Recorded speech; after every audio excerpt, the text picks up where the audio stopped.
السلام عليكم، عيد مبارك كيف؟ تجي مبارك. باقي رحنا في عيطاش بلاد. هاتني يا سعيد.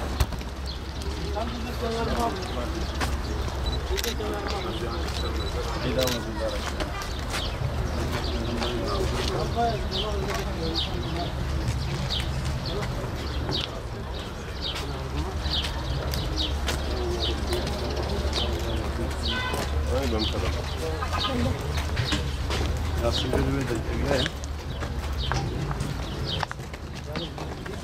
Seni aradı bulamadı. Yok o kadar kalmış. Biraz seni affetsin.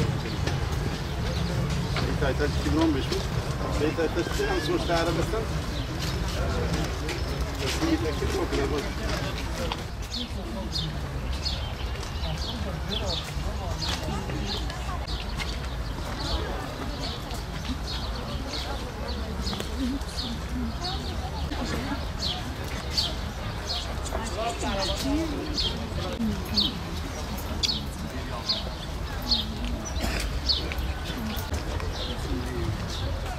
Gelmişler diyor ama.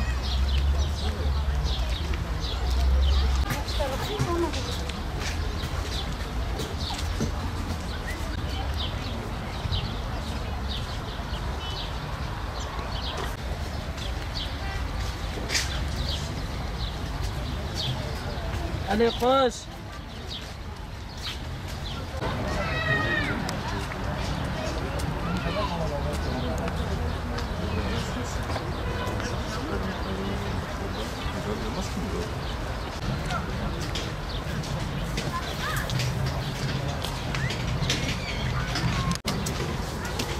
İki.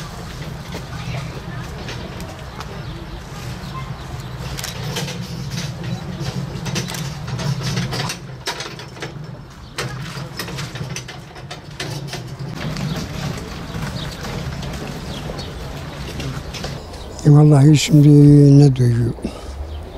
İnsan biraz hüzünleniyor, duygulanıyor.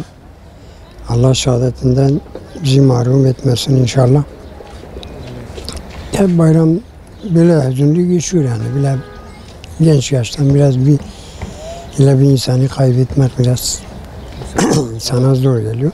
Bu gençleri Allah haklarını bırakmasın. Bu gençleri gördükçe insanın yüreği parçalanıyor. Bu gençlerin yaptığı bir işe bak, kurban etleri dağıtırken bile şehit olmaları insana biraz zor geliyor. Yani o ki yani bize biraz sabır oluyor ki şehadet yani bile Müslümanlıkla giden yolda gitmiş. Başka şeyden değil yani.